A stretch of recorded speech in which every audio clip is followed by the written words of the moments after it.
Nosso pastor, que é uma pergunta: o que você está disposto a fazer para mudar a sua história? Agora, quantos já estão fazendo algo em Deus que você percebeu que este algo em Deus já tem mudado a sua história? Amém? Glória a Deus. Amados, nós estamos em dias proféticos e hoje é o segundo elo desta campanha. E número 2, eu gosto muito do número 2, eu gosto de todos os números. Quando a gente fala de numerologia bíblica, a gente ama quando a gente começa a conhecer as coisas que Deus fez e criou, não é? Por que na Bíblia está que Deus terminou toda a sua obra da criação em 7 dias? Tem um porquê. Por que Jesus escolheu 12 discípulos e não 11, ou 10, ou 13, ou 15? Tem um porquê. Por que Jesus ungiu 70? Tem um porquê. Aleluia. E isso é muito gostoso quando a gente estuda e aprende. E só fixando no número 2, esses dias eu lembro de já ter falado aqui. Número 2 fala de continuidade, de bis, de fazer de novo. Número 2 fala de aperfeiçoamento.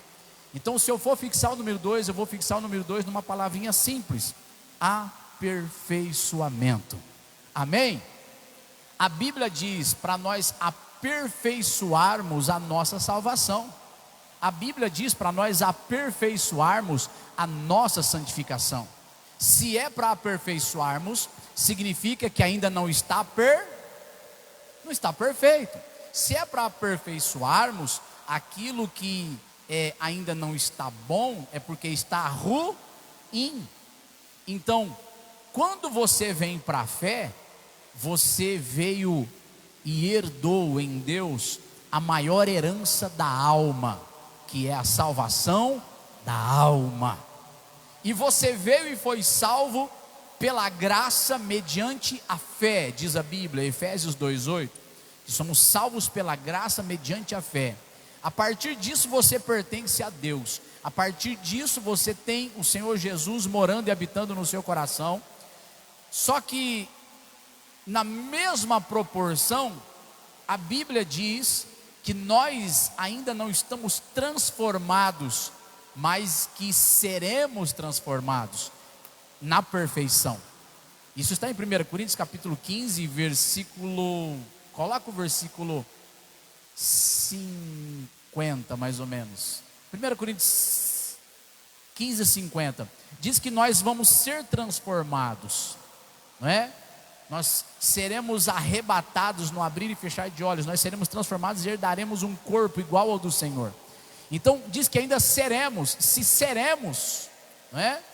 Nós ainda não somos. Quem está comigo diga glória a Deus. Joga o 48 aqui na tela para mim, só para a gente ser mais completo. Qual o terreno, ou seja, qual a pessoa terrena ou o corpo terreno, tais são também os terrenos, e qual o celestial, tais também os celestiais. E assim como trouxemos a imagem do terreno, o corpo terreno, o estado físico da nossa salvação, olha só que coisa linda, assim também, ou assim traremos também a imagem do celestial.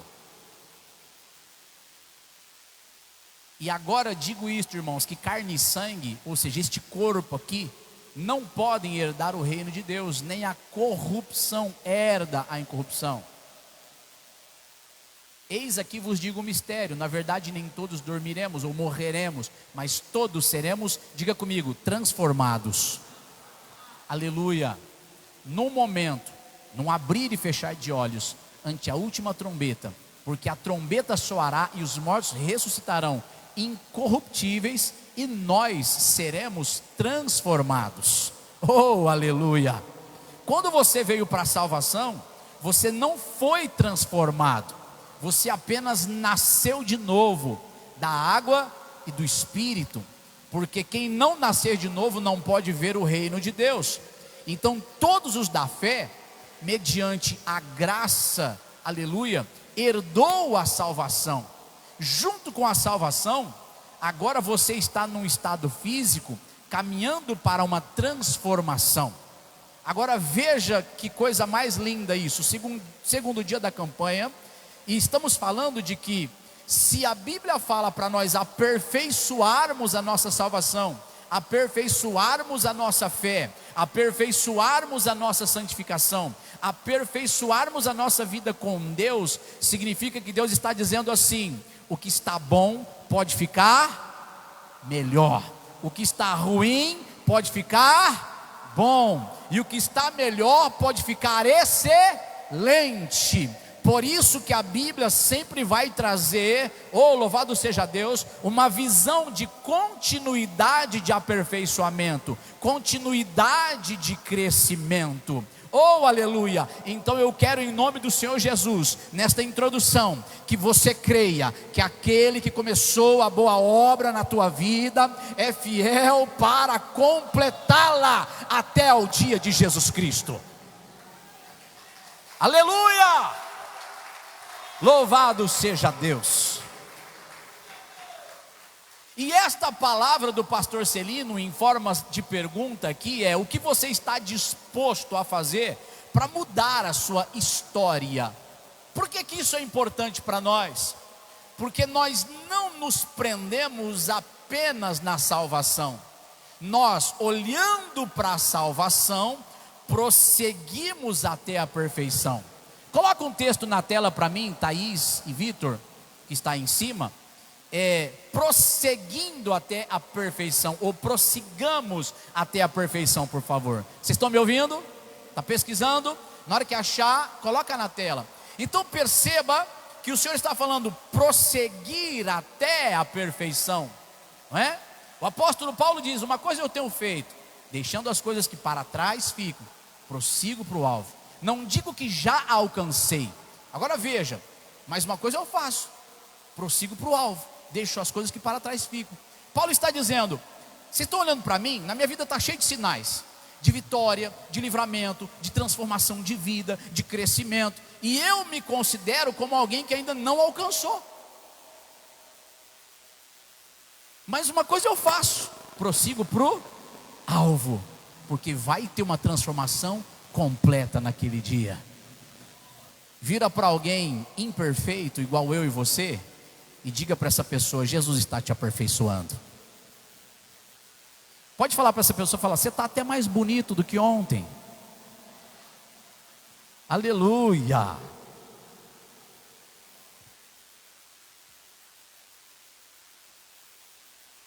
Hebreus 6:1 diz assim: pelo que, deixando os rudimentos da doutrina de Cristo, quer dizer, os princípios e os fundamentos da salvação, das doutrinas de Cristo, prossigamos até a perfeição. Então veja que a tua luta hoje, ela não é motivo de desânimo nem de derrota. Você precisa focar a sua fé em Deus. Se Deus não perde batalha, se Deus fez promessas e realizará, a nossa fé precisa estar verdadeiramente firmada nas promessas de Deus. Então quando eu fixo a minha fé, a minha confiança naquele que me chamou, eu creio que aquele que me chamou, agora coloca isso para mim, fazendo um favor, Romanos 8, aquele que me chamou, ele também me justificou. Isso é Romanos 8, né, pastor? Aquele que nos chamou também nos justificou.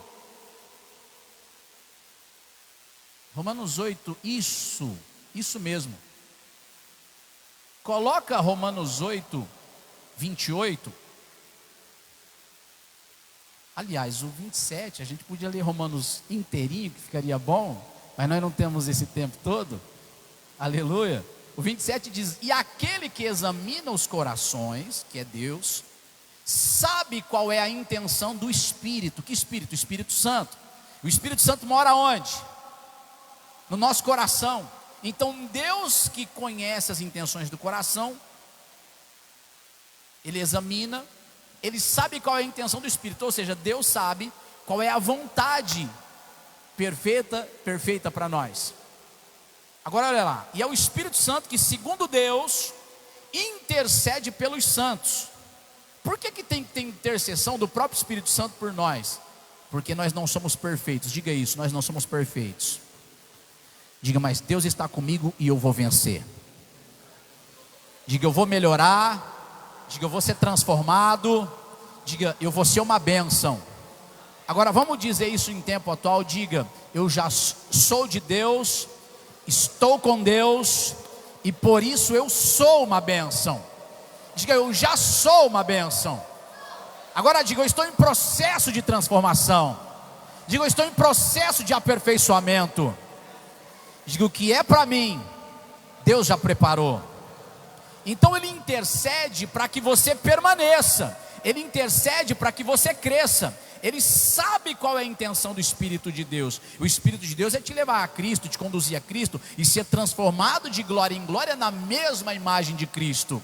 Agora veja o versículo 28. E sabemos que todas as coisas, diga todas as coisas, diga a tribulação, a dor, a angústia, o sofrimento, fala assim, as coisas bobas da vida, fala dívida, endividamento, perdas, enfermidades, doenças, pode usar tudo, todas as coisas, olha, todas as coisas contribuem juntamente para o bem daqueles que amam a Deus, daqueles que são chamados por seu decreto.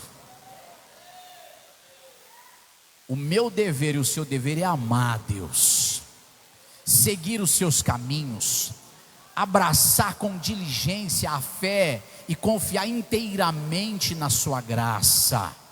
Aleluia, enquanto eu sonho, eu confio em Deus. Enquanto eu espero, eu confio em Deus. Enquanto eu trabalho, eu confio em Deus. Enquanto eu melhoro, abençoando a minha casa e família, eu confio em Deus. Ainda que a situação presente ainda não mudou, eu confio em Deus e continuo confiando em Deus, porque Ele me chamou por seu decreto e pediu para eu amá-lo, pediu para eu ter comunhão com Ele e confiar nele. Oh, aleluia, sabendo que essas coisas que eu atravesso agora estão contribuindo para o meu crescimento, porque você há de concordar comigo que muitas pessoas hoje já estão melhoradas, já estão aperfeiçoadas pela prova que passou, pela angústia que suportou, porque caiu e teve forças para se levantar, olhou para Deus e falou: Deus, me levanta, porque daqui eu não posso sair sem sua presença. Deus, me sustenta, porque eu não posso ficar nessa escassez. Me sustenta, ainda que eu sofra, ainda que eu chore, ainda que eu derrame lágrimas, mas eu derramo lágrimas na tua presença, porque eu confio. Aleluia,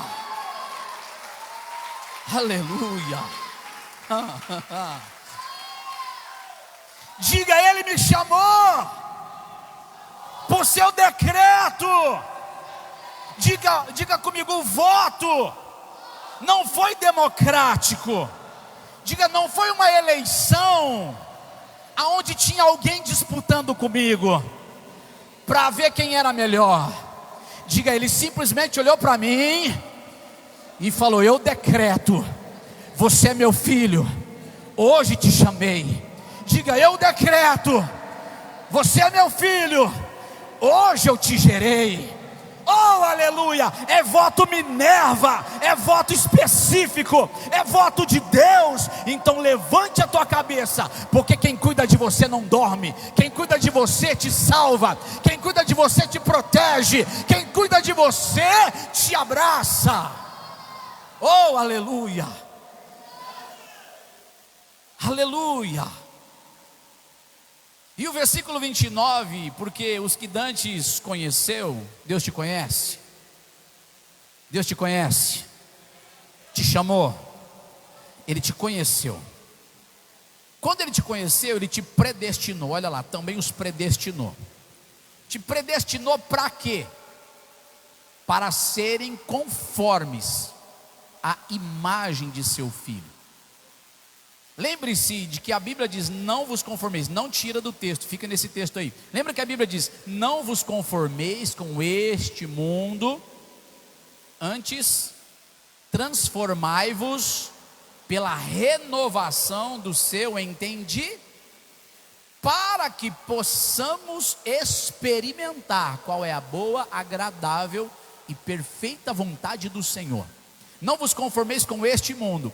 Ok, agora Ele te chamou para ser conforme a imagem de seu Filho. Então eu preciso olhar para Jesus, conhecer Jesus, entender a mente de Cristo por meio da sua palavra.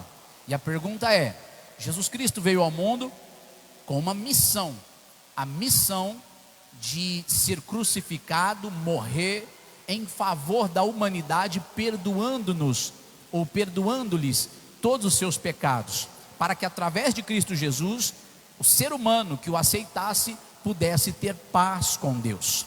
Porém, quando Jesus Cristo veio, Ele não veio apenas para fazer esse sacrifício. Esta era a obra principal dele. Só que dentro da obra principal, Ele disse: buscai primeiro o reino de Deus e a sua justiça, e as demais coisas vos serão acrescentadas. Veja, buscai primeiro o reino de Deus e a sua justiça. Em Cristo Jesus, o primeiro, o número 1 da sua busca foi buscar o reino de Deus e a sua justiça. Então buscar o reino de Deus e a sua justiça, cumprido em Cristo, era a nossa salvação. Agora as demais coisas são acrescentadas. Deus deu em Cristo as demais coisas do seu reino, ou seja, todas as coisas. Agora veja, quando houve fome, Jesus Cristo multiplicou pães e peixes. Quando houve cegueira, Ele trouxe a restauração da vista. Quando havia enfermidades, Ele trazia expulsão de demônios e cura das enfermidades. Diga assim comigo: conforme Jesus Cristo. Diga comigo: na mesma imagem de Jesus Cristo. Então Ele buscava primeiro o reino de Deus e trouxe o reino de Deus na sua totalidade para a terra. Quando houve tempestade, Ele acalmou o mar e a tempestade, e houve grande bonança. Diga comigo: eu devo ser conforme Jesus Cristo. Diga: eu estou predestinado a ser. Então, o enfrentamento contra demônios, a pergunta é: Jesus Cristo perdeu ou Ele venceu? Jesus Cristo era assolado ou era Ele quem assolava os inimigos? Coloca um texto na tela para mim, por favor, depois a gente conclui este. Diga assim, esse texto diz assim: vieste nos atormentar antes da hora? Então a Bíblia fala que Jesus foi para uma região chamada Gadara, e lá havia um moço terrivelmente endemoniado, e a Bíblia fala que havia ali uma legião de demônios, porque eram muitos, eram milhares. E aí quando Jesus Cristo vai confrontar os demônios, olha só isso: e eis que clamaram dizendo: que temos nós contigo, Jesus, Filho de Deus? Vieste aqui atormentar-nos antes do tempo? A pergunta é: se é uma campanha de fé e vitória, se são 6 dias proféticos, já abençoando 6 meses, e colocando na presença de Deus meus sonhos e meus projetos, e a pergunta principal desta noite foi: o que você está disposto a fazer para mudar a sua história? Então, se não é para você e eu, nós nos conformarmos com este mundo, mas nos transformar ao ponto de sermos a imagem própria do Filho de Deus, ou carregarmos Jesus em nossa vida, e aí vem os desafios e até mesmo situações demoníacas que ainda não vencemos, porque estamos em processo de transformação. A pergunta é: os cristãos devem ser assolados por demônios, ou os cristãos têm autoridade para botar para correr o inimigo, para enfraquecer o império do inimigo? Os cristãos têm ou não têm a autoridade e a predestinação em Deus para sermos conformes à imagem do seu Filho? Então, em nome do Senhor Jesus Cristo, nunca mais olhe apenas para a sua situação ou para a sua circunstância, que aparentemente, humanamente falando, é impossível. Comece a olhar para o teu autor e o consumador da tua fé. Oh, aleluia! aleluia, Jesus Cristo vinha e assolava os demônios e atormentava. E é impressionante essa pergunta, porque no mundo espiritual os demônios já sabem que perderam a legalidade e a autoridade aonde Cristo reina e governa, e os demônios sabem também que eles serão lançados no lago de fogo e enxofre, eles sabem. Então o dia do tormento de Satanás já tem data e hora marcada no território final ou no tempo final, oh aleluia. Mas Jesus Cristo, quando veio e disse: o reino de Deus está entre vós e o reino de Deus está em vós, Jesus Cristo está antecipando a vitória por meio da fé dos cristãos. Então diga comigo, levante a mão para cima e fale: eu preciso antecipar as vitórias em Cristo Jesus. E por que você precisa vencer? Porque o mundo espiritual enxerga a igreja hoje como ela enxerga Cristo. A Bíblia fala que Cristo é o cabeça da igreja. Coloca esse texto para mim, por favor. Diga, coloca lá assim, ó: Cristo é o cabeça da igreja. Então no mundo espiritual, Cristo é o cabeça da igreja. No mundo espiritual, os demônios olham para a igreja como o corpo de Cristo, porque na verdade o é. E como está o corpo de Cristo? Sendo eu o corpo de Cristo e você o corpo de Cristo, nós juntos unidos formamos o corpo de Cristo. O corpo de Cristo, aleluia, carrega em si as suas lutas e as suas tribulações, mas o corpo de Cristo não pode carregar e aceitar misérias, assolações demoníacas. O reino, o corpo de Cristo não pode tolerar tudo aquilo que vem do inimigo passivamente e negar a Cristo e negar a fé. Por quê? Porque é ilógico. Por quê? Porque não faz parte dos princípios divinos. Deus está dizendo: se eu te inserir no meu corpo como um voto Minerva, assuma a posição no corpo de Cristo. Se eu te inserir na minha glória, sendo eu o cabeça e vocês o meu corpo, andem em vitória, porque o mundo espiritual olha para a igreja como um representante de Cristo na terra. Um representante de Cristo na terra, alguém que curou o cego, curou o enfermo, alguém que acalmou a tempestade, alguém que multiplicou pães e peixes, alguém, aleluia, que deu nova vida e restauração para quem estava completamente perdido. E você, como corpo de Cristo, vai andar em vitória se você assumir a sua posição. Vai andar em vitória se você assumir a sua posição. Oh, aleluia! Porque o marido é o cabeça da mulher, como também Cristo é a cabeça de quem? Da igreja. E o próprio Cristo, sendo ele o salvador do corpo. Se Cristo é o teu cabeça, ele salva a tua vida. Se Cristo é o teu cabeça, ele salva o teu corpo. Se Cristo é o teu cabeça, ele é o teu Senhor, o teu Salvador, e nele habita corporalmente toda a plenitude da divindade. Coloca isso, por favor. Colossenses 2:10, se não me falha a memória. Aleluia, eu já puxo aqui rapidinho. Nele habita corporalmente, versículo 2, Colossenses 2:9, porque nele habita corporalmente toda a plenitude da divindade. Deus está nos reposicionando para um novo tempo. Chega de angústia, dor ou fracasso, chega de uma mentalidade escassa. Deus está dizendo: estou te aperfeiçoando para um novo tempo. Estou te aperfeiçoando para um novo tempo. Estou levantando a igreja para ser avivada, para ser restaurada, e você vai viver numa comunhão com Deus, numa dimensão que você ainda não conhece, mas que te será revelada, e você viverá debaixo da glória de Deus.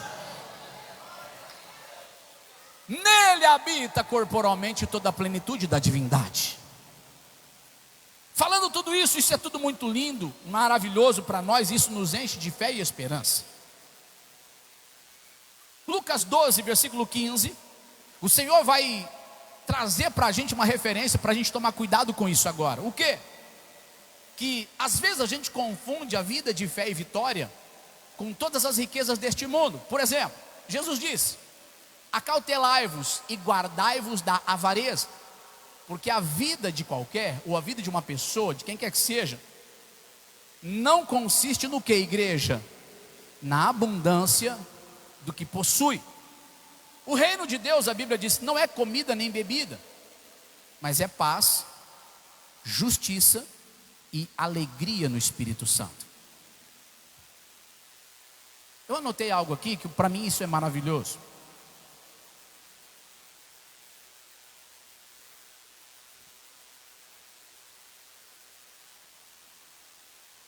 Fizeram uma pergunta: qual é o seu lugar favorito? E a pessoa respondeu: meu lugar favorito, na verdade, é onde a minha pessoa favorita está. Quem está comigo?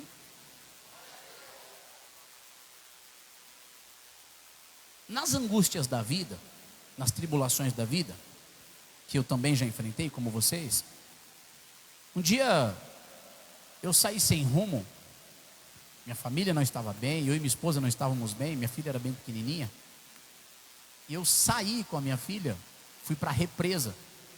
Eu falei: preciso espairar minha cabeça. Eu não lembro o que eu tomei, se foi água de coco, se foi refrigerante. Levei ela para passear. E a Taizinha ficou chorosa, porque ela queria a mãe dela. E eu só queria passar um momentinho com a minha filha. Só que na verdade, quando a gente está bem equipado em família, você pode estar no lugar maravilhoso, à sua vista. As flores são bonitas, as árvores são bonitas, a represa, as águas são bonitas.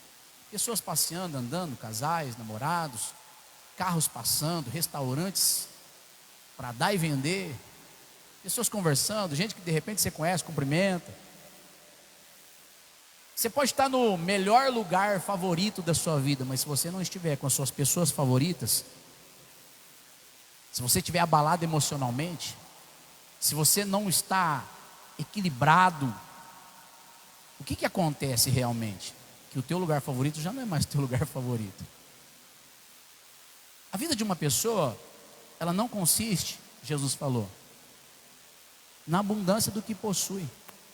Você pode viver na melhor cidade, na melhor região, você pode trabalhar talvez na melhor empresa, você pode ter dinheiro e conforto financeiro, só que literalmente isso é verdade.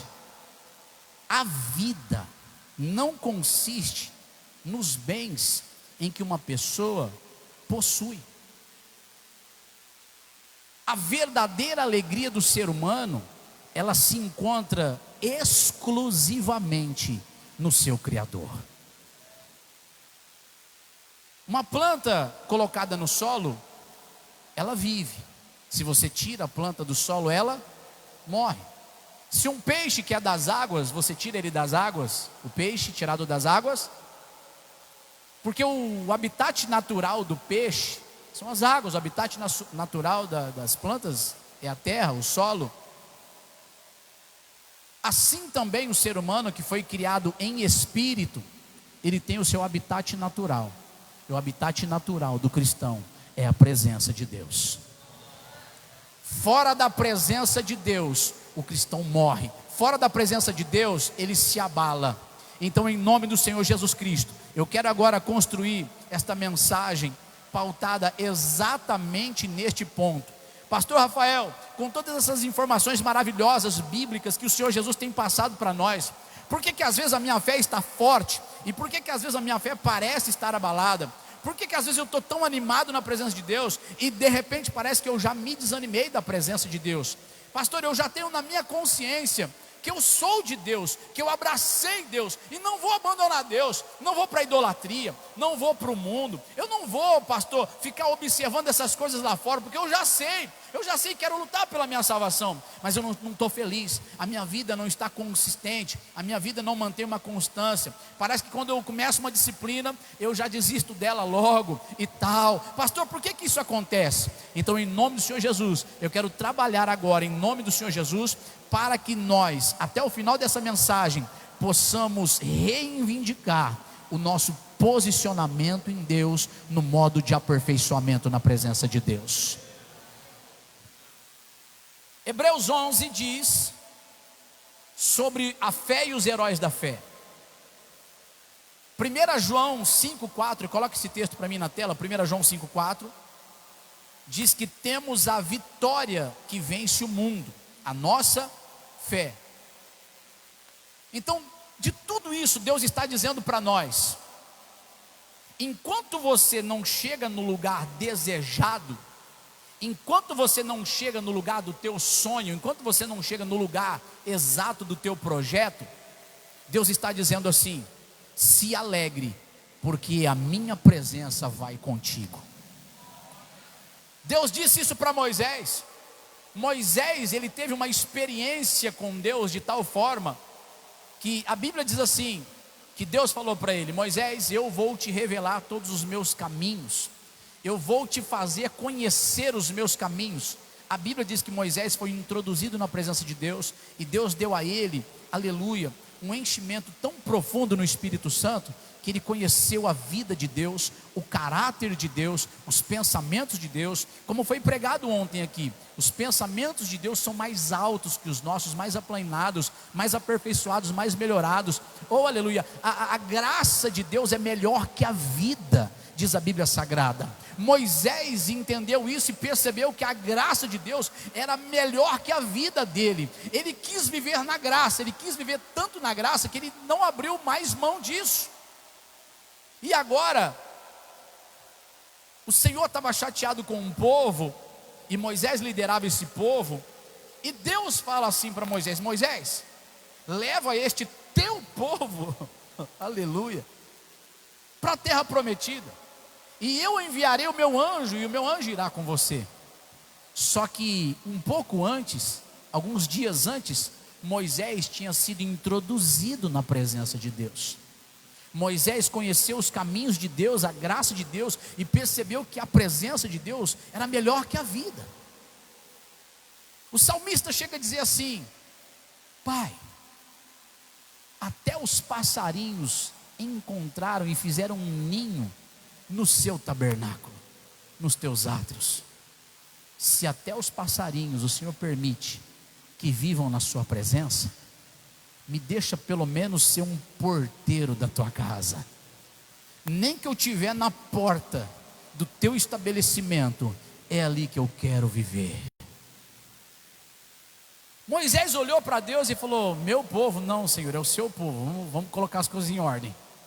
Eu sei que o Senhor está chateado. Deus se ira, sim ou não, irmãos? Eu sei que o Senhor está chateado, mas vamos colocar as coisas em ordem. É o meu povo, sim, mas antes dele ser meu povo, é o teu povo, o povo que o Senhor elegeu por meio de Abraão. Tem uma coisa, Senhor: se a tua presença não for comigo, nem nos faça sair deste lugar. Significa que Moisés acabou de enfrentar uma situação difícil. Moisés também ficou nervoso. Moisés também, em dado momento, perdeu o equilíbrio. Em dado momento, ele quebrou as pedras do testemunho, dos mandamentos. Em dado momento, ele teve que lutar ali a favor dos justos e contra os ímpios. Só que ele conhecia algo mais especial do que esta vida, do que todos os bens que possamos possuir aqui. Ele conhecia a graça divina. Então ele vai a Deus e diz: sem a tua presença eu não vou conduzir esse povo. Sem a tua presença eu não quero nem eu chegar na terra de Canaã. Sem a tua presença, para mim não vale a pena. Se o Senhor tem um projeto com eles, e se o Senhor tem um projeto comigo, em primeiro lugar, Senhor, em primeiro lugar, eu quero amar a tua presença e te conduzir ou te convencer que o Senhor venha comigo. Se o Senhor vier comigo, eu enfrento as minhas batalhas. Se o Senhor vier comigo, eu posso chorar, mas chorarei na tua presença. Se o Senhor vier comigo, vão até me chatear, porque já está acontecendo isso, mas o Senhor e a tua graça me conduzirão. Ele usou a ferramenta que ele tinha, a fé. A fé para dizer: se é para mim vencer o mundo, volta o texto, se é para eu vencer o mundo, olha o texto, se é para eu vencer o mundo, Senhor, eu quero a tua presença, e só há um meio de agradar a Deus, que é por meio da fé, porque sem fé é impossível agradar-lhe. Então a primeira fé diz para nós o seguinte: a presença dele é o objetivo da minha vitória. A glorificação dele é o objetivo da minha vitória. Porque quem é que poderá suportar as tribulações deste mundo, se não for uma pessoa de fé? Ou em outras palavras, uma pessoa que anda com Deus. Perder Deus de vista? Me perdoe, mas essa palavra é a palavra do nosso pastor. A gente vai se lascar. Ele não fala direto isso? Perder Deus de vista, a gente vai se lascar. Agora tem um negócio muito importante, que é o seguinte: a presença de Deus em mim, ou a presença de Deus num ministro, orando por você, muitas das vezes não valida a vitória para você, porque Ele sonda os nossos corações.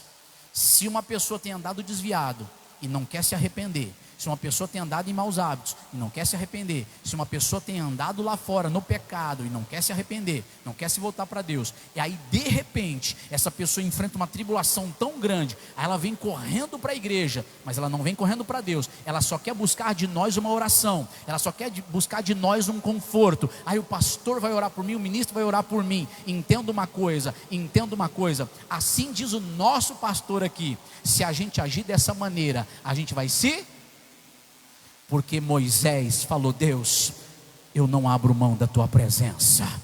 Davi disse: Deus, eu não abro mão da tua presença. Isaías disse: os meus olhos viram o rei, e aquilo inflamou. Ele disse: eu não abro mão da tua presença. Jeremias tentou se desviar, Jeremias tentou não profetizar. Jeremias disse: eu me calei, porque estava difícil demais. Por mais que eu pregava ou falava, não deu certo. Mas quando eu fui fazendo isso, os meus ossos foram pegando fogo, dores me consumiam, até que o fogo do Espírito me avivou, e eu não podia mais me calar, porque eu sei a quem pertenço, sei do meu chamado, sei da minha predestinação, e agora eu profetizo, eu falo, eu busco, eu canto, eu louvo, eu vivo em vitória, mesmo na tribulação.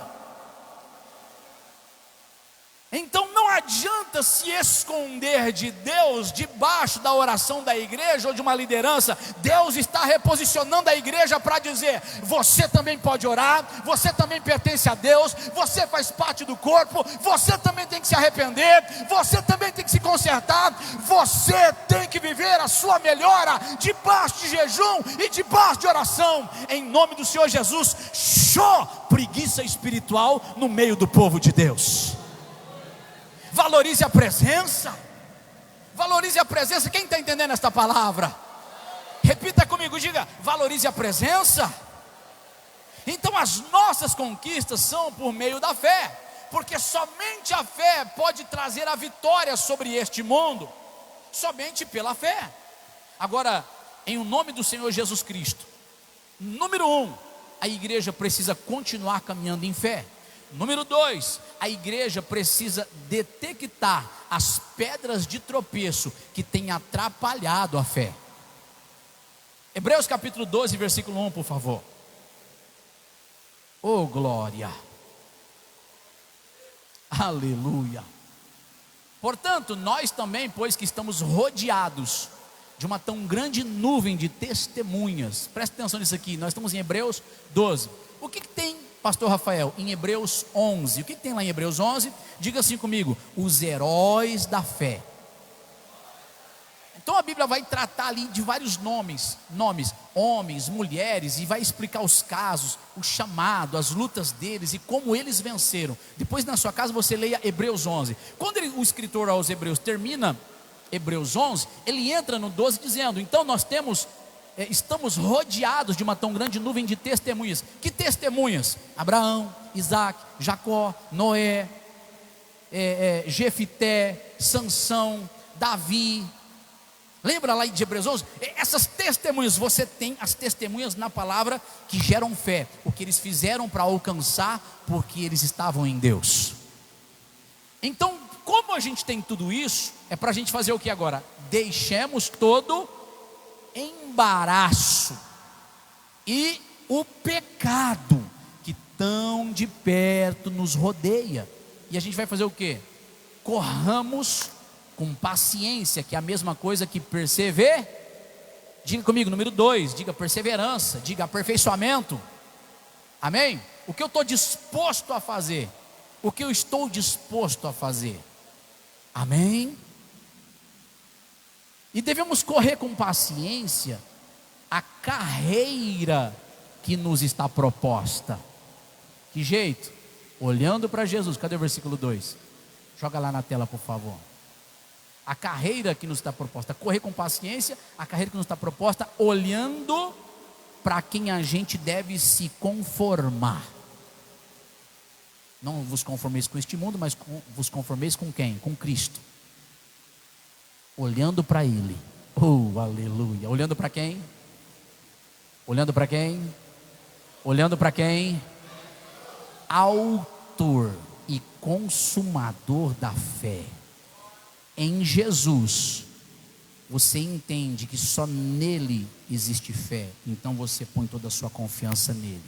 Consumador significa está terminado, está consumado, está feito, está pronto. Aquele que vai aprontar a sua fé, aperfeiçoar a sua fé, te alavancar na fé.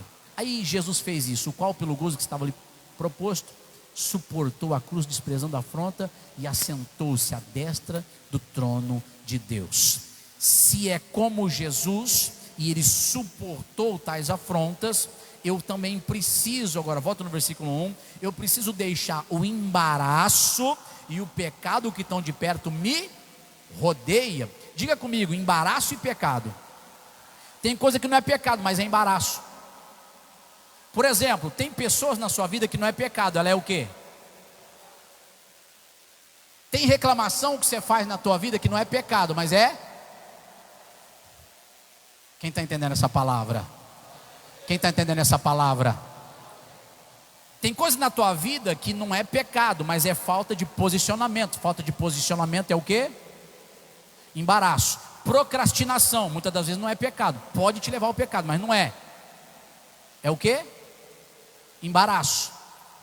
Então, a falta de disciplina, a falta de posicionamento, a falta de orar com perseverança, a falta de buscar, ela é o quê? Embaraço. Embaraço pode te levar ao... Porque quando a tribulação chegar e você pode não estar pronto, aí você vai pecar. Então é para você deixar o embaraço e o pecado que estão de perto te rodeia e correr com perseverança a essa carreira que te está proposta, olhando para Jesus, o teu autor e o consumador da tua fé, olhando para Ele, o qual, pelo gozo, pela satisfação de vida que lhe estava proposta, suportou a cruz. E Jesus falou: carrega a tua cruz e siga-me, carrega a tua cruz e siga-me, suporta o teu caminho, suporta isso, chuta para longe o teu embaraço. Vamos, igreja, em nome do Senhor Jesus.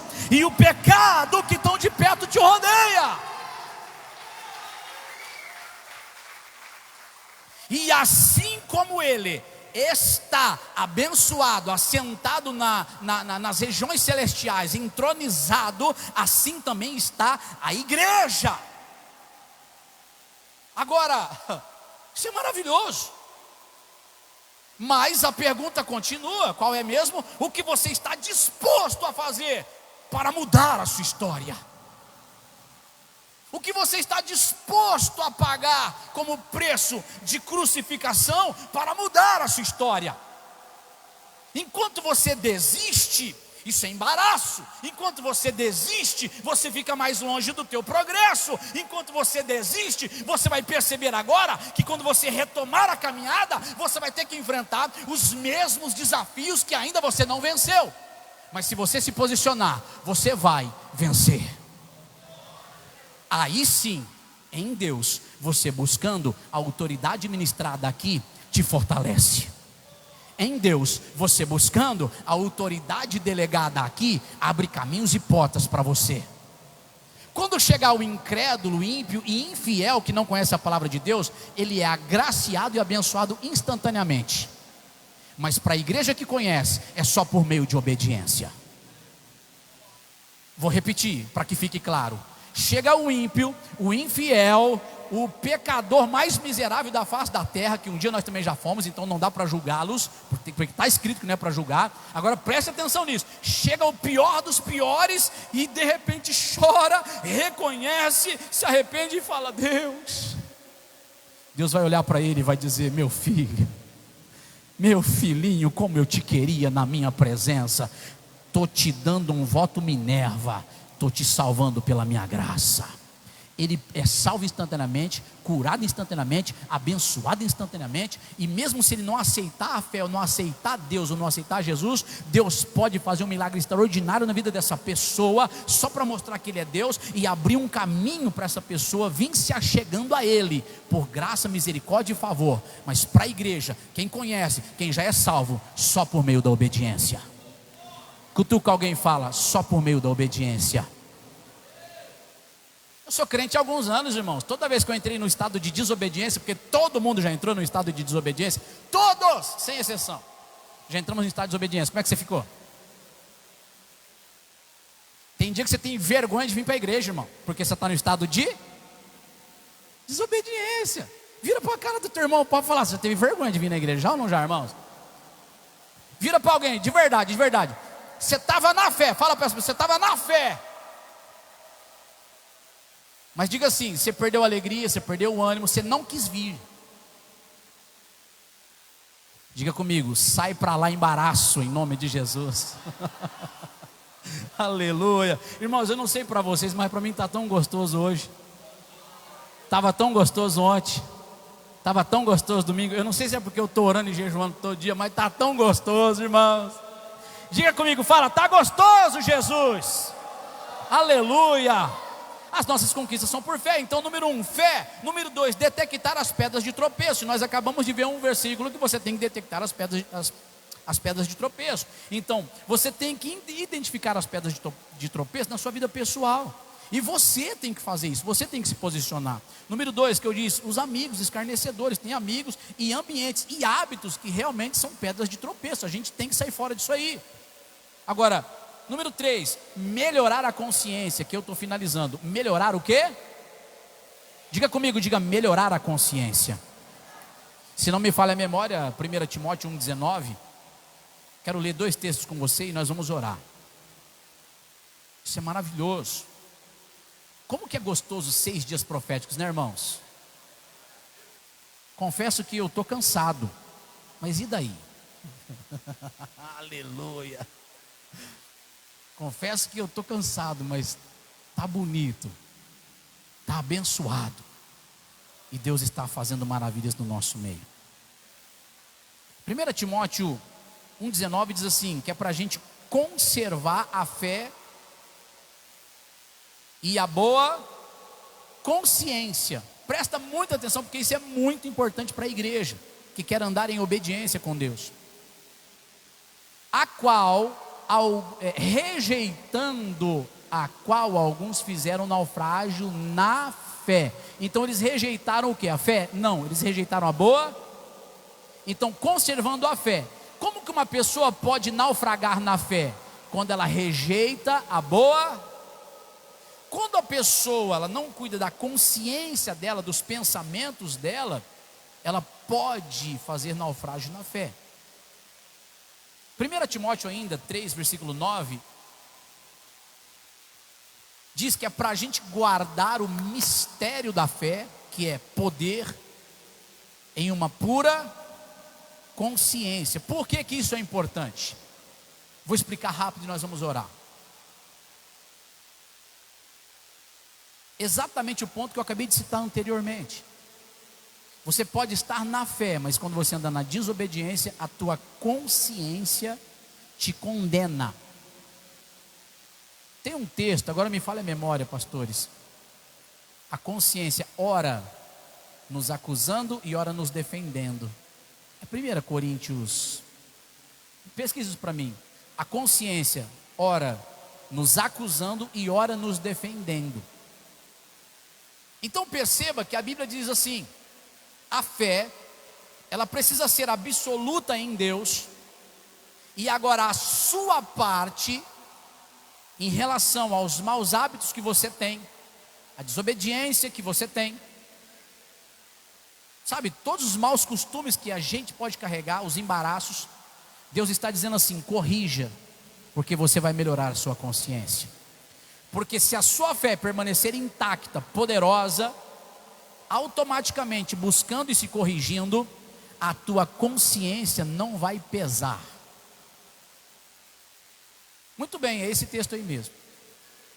os quais mostram a obra da lei escrita no seu coração. Ele está falando assim de pessoas que obedecem a Deus, e porque elas obedecem a Deus, ela cumpre a lei, porque no seu coração ela tem vontade de agradar a Deus, testificando juntamente a sua. Então o que é que testifica que essa pessoa está fazendo certo ou errado? A sua consciência e os seus pensamentos. Então a consciência e os pensamentos estão testificando quando você está sendo acusado pelos seus pensamentos ou consciência. Agora, quando você está sendo aperfeiçoado, quando a tua consciência não pesa, quando a tua consciência não te acusa, a tua própria consciência te defende.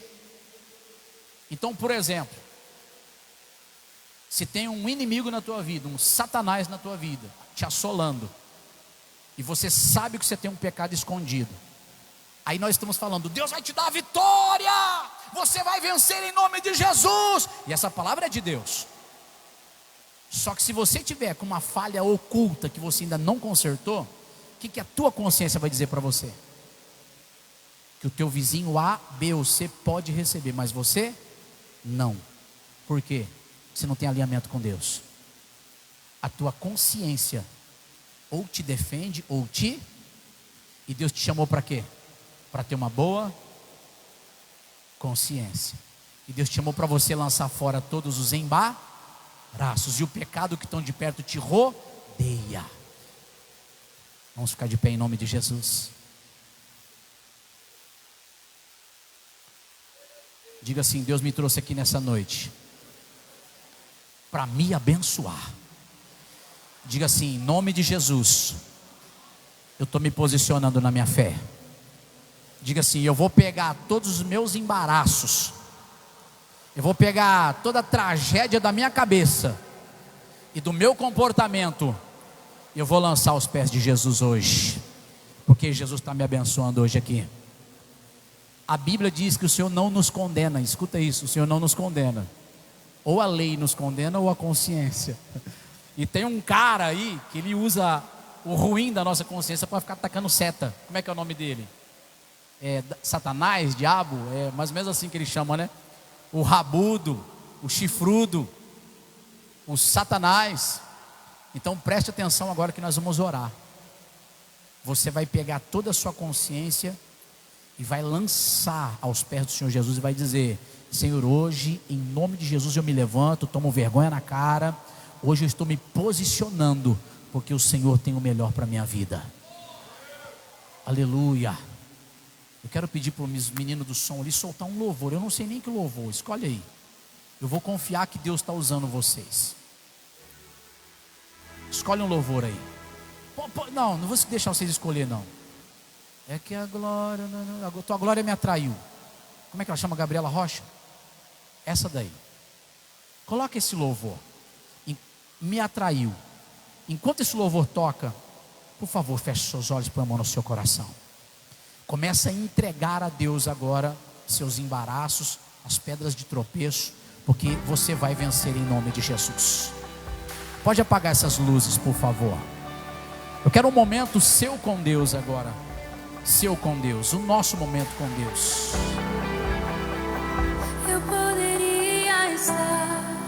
Pode colocar na tela a letra. Em qualquer outro lugar, mas tua glória me atraiu, tua presença me atraiu. Tentei me esconder por medo de não viver, mas tua glória me atraiu. Tua presença me atraiu. É que a sarça pegou fogo e não se consumiu, e a voz que saiu dela um dia me atraiu. E o meu coração queimou até que descobriu que um dia com tua glória vale mais que mil. É que a sarça pegou fogo e não se consumiu, e a voz que saiu dela um dia me atraiu. E o meu coração queimou até que descobriu que um dia com tua glória, um dia com tua glória vale mais que mil. Cante ao Senhor, igreja. Você e Deus. Você está sendo abençoado nessa noite. Deus toca no seu coração agora. Em qualquer outro lugar, mas tua glória me atraiu. Tua presença me atraiu. Tentei me esconder. É desse jeito. Com medo de não viver. Por vergonha, muitas das vezes é pela vergonha. A glória de Deus está te abençoando hoje.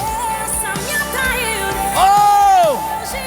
É que a sarça pegou fogo e não se consumiu. E a voz que saiu dela um dia me atraiu. E o meu coração queimou até que descobriu que um dia quanto a glória vale mais que mil. É que a sarça pegou fogo e não se consumiu.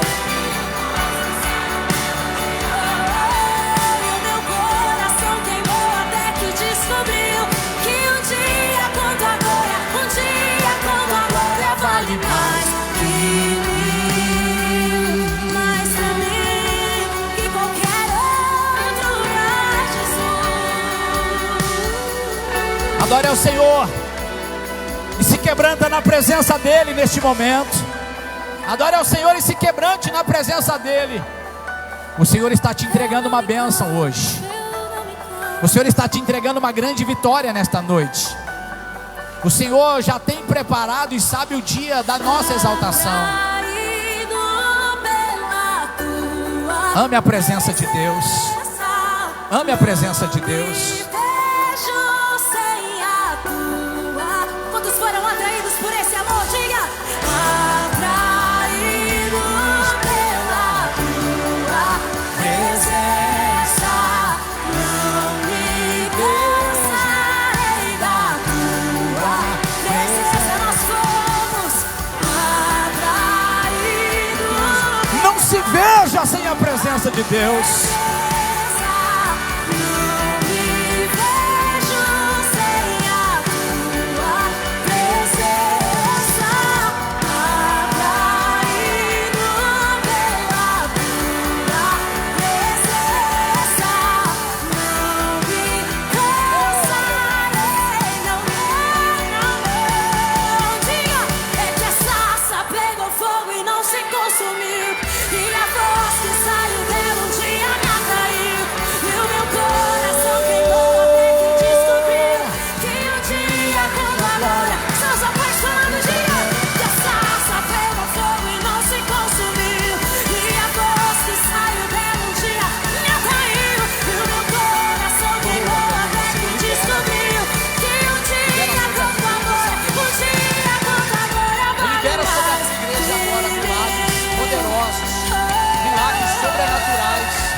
Vem orando, igreja, vem orando, vem orando, vem orando. Vem cantando ao Senhor e declare: o seu coração já queimou pela presença de Deus. Deus não abre mão de você. Deus não abre mão de você. Oh, aleluia. E sem medo, sem medo eu vou. Sem medo, sem medo eu vou. Essa chama não se apaga e não se apagará. Declare: essa chama não se apaga e não se apagará. Essa chama não se apaga e não se apagará. Essa chama não se apaga. Vem, vem igreja, vem, cante. Essa chama não se apaga e não se apagará. Essa chama não se apaga. Oh! Chama sobre o nosso Brasil, fogo de Deus, o teu fogo, Deus, Deus. Declare: Essa chama não se apaga e não se apagará. Essa chama não se apaga e não se apagará. Essa chama, oh, aleluia. Eu tenho fome e sede, eu tenho fome e sede. Essa chama não se apaga e não se apagará. Essa chama não se apaga e não se apagará. Essa chama não se apaga e não se apagará. Essa chama não se apaga.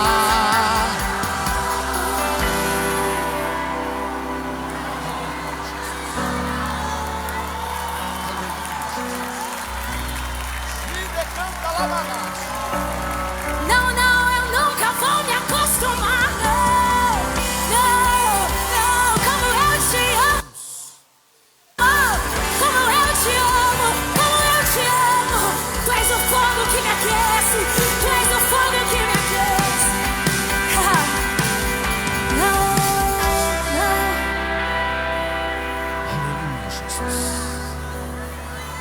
Não Aleluia, vou me Jesus. acostumar. Aleluia, Jesus. Não vou me acostumar. Pai, em nome de Jesus, nós liberamos esta bênção espiritual sobre os teus filhos e tuas filhas. Neste segundo dia desta campanha maravilhosa e poderosa, abençoando profeticamente o nosso mês de fevereiro. Levante a mão direita para cima e diga: o meu mês de fevereiro Pegue as suas mãos. está nas mãos de Deus. Diga: o meu mês de fevereiro. Diga: número 2 é consistência, é perseverança, é graça de Deus. Diga: eu vou viver pela fé e vou viver em milagres. Diga: eu vou viver em milagres. Diga: eu vou viver as promessas. Diga: eu não recuo, porque o meu Deus está comigo e eu sou renovado em sua presença. Diga: eu sou renovado em sua presença. Aplauda o nome do Senhor Jesus e receba. Oh, glórias. Ele te satisfaz. Ele te satisfaz. Ele te satisfaz. Amanhã, terceiro dia na graça de Deus. Amém, povo de Deus. O Brasil é do pastor Celino. O Brasil é do Senhor Jesus. Pastor, quer encerrar aqui, meu pastor?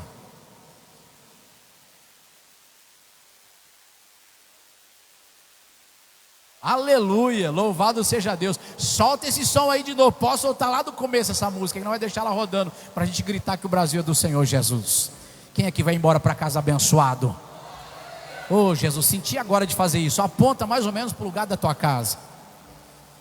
Fala assim: escutem-me, ó céus. Eu estou saindo daqui revestido da graça, e em nome de Jesus eu estou carregando fogo, fogo de Deus. Aonde eu pisar, aonde eu andar, até chegar na minha casa, e amanhã no meu trabalho, e em todo momento, eu quero e dou uma ordem e decreto os meus caminhos abençoados na presença de Deus.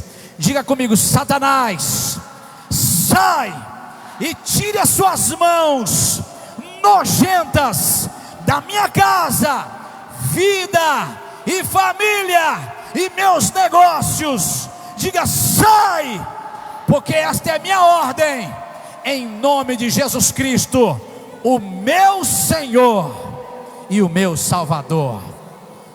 1, 2, 3, e o Brasil é do Senhor Jesus. 1, 2, 3, e o Brasil é do Senhor Jesus. O Brasil é do Senhor Jesus. O Brasil é do Senhor Jesus. Yes! Oh, aleluia!